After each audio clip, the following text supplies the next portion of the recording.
I'd like to start out thanking all of you for coming today, and also thanking Mary for sticking with us and helping us keep this ship afloat, because I think it's a ship that is worth keeping sailing and keeping afloat.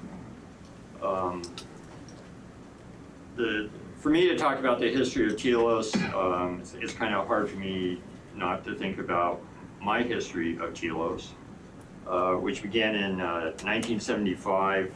I think Russell was there when I had the honor to unload a panel truck full of number 26, winter 75-76, as part of our internship rush to see, if we had talent. Paul apparently thought we did, because I was promoted to translating into American English. This is always a two-phase process. You translate out of Hungarian or Slovenian or Polish or Russian into a sort of a global semi-academic Creole, and then a graduate student, willing or foolish enough, like myself, who got collared walking down the hall in Macmillan Hall on the way to get a coffee by Paul Piccone, who would come in and say, "Here's a little trigger warning, come in here and fix this fucking bullshit." So I have to translate that into American English. And then, still astoundingly to me, it's 40 years later, in Telos 35, spring 1978, I published an article about this, wacko idea that Paul had, that he called artificial negativity, that I'd been arguing about him with for a year and a half, and that was one of my first academic articles. So I find this to be a very fascinating moment, and it's been a wild ride, and I think one that's, in many ways, even though it's the 50th anniversary, still very short. This 50th anniversary issue, 1983, since I'm supposed to talk about the history of Telos, I think unfolds in the spirit of number 50, which came out in 81-82. That was the number 50. And fortuitously, issue 75, which was in the spring of 1988, which was also our 30th anniversary. We had a 101 issue, which was in the fall of 1994, where we sort of reflected upon the journal and what it meant while Paul was editor, and how and what would we do keeping it afloat, which we did. And then going on now to, I think, 143, our 40th anniversary issue, and here we have number 183.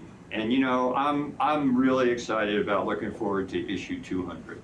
It's going to come out. Since its founding in Buffalo, May 1968, in the philosophy department, the State University of Buffalo, Telos has been committed to, as it announced that first issue, to quote unquote philosophical synthesis, as well as a deep concern for offering alternatives to those forces offering to further the existing fragmentation of knowledge in human existence, while emphasizing that philosophical synthesis is not intended to exclude any philosophical school. It's only directed against those philosophical efforts which are solely technical and thereby isolated achievements. In an academy in 1968 that was very much smitten by Anglo-American analytical philosophy, and arguably probably still is, Telos published a thin volume, but it had some really interesting articles which foretold of our future. One was about Franz Brentano, the teacher, German philosopher, priest, psychologist, who taught Edmund Husserl, who was a major influence on Paul, and really brought us to our name of Telos, which he took from the Vienna lecture, which led to the crisis of European science. Sigmund Freud, he also taught, Rudolf Steiner. There was also a paper by Wesley Salmon, which kind of is a critical assessment of Karl Popper as a political thinker and an epistemologist. a little bit of German idealism and romanticism with a compare and contrast of Goethe and Hegel, and then a view, interestingly, for our own time, of an Islamic thinker, Averroes, aka Abu Walid Muhammad ibn Ahmad ibn Rushd, who's a philosopher and jurist of the Andalus under the Almohad Caliphate. And his impact, his very important impact, bringing into the early modern period of Europe, Aristotelian thinking and a reinterpretation of rational criticism that was at the core of the scientific revolution, and then a final essay by one Paul Picconi, which was a social and historical reinterpretation of the scientific revolution, which is the opening essay in the Confronting the Crisis collection that Gary Ullman put together in 2008, really good collection of Paul's work. Well, I think Telos has stayed true to this elegant initial design since 1968 by exploring, but usually not endorsing, unorthodox cultural, economic, social, and political alternative forces in modernity that are and have been fragmenting human knowledge and existence. If you read through 50 years of Telos, you see this in multiple ways. Western Marxism, the Second, the Third International, the Soviet Union, Bolshevism, Leninism, Trotskyism, Stalinism, Neo-Stalinism, Putinism, and then all of the flavors of fascism that you might want to sample. German, Italian, Spanish, and other variants of industrial, agricultural, post-colonial fascism. Of course, the Frankfurt School and its many associates and members, something that drew me to the journal, the American New Left, but despite that, we've also been really fascinated by the French New Right and what they have to offer us. In addition to thinking about people like Weber and Simmel, we've also delved deeply into the thought of Carl Schmitt. Some of the other things we do: anarchism, authoritarianism. We've looked at imperialism, capitalism, Catholicism, Confucianism, communism, environmentalism, industrialism, imperialism, modernism, populism, Protestantism, and a few other isms of interest. We're busy, okay? We usually have problems with all of them. Recommendations for improvement for most of them. They've all been ignored, but we still keep banging our heads.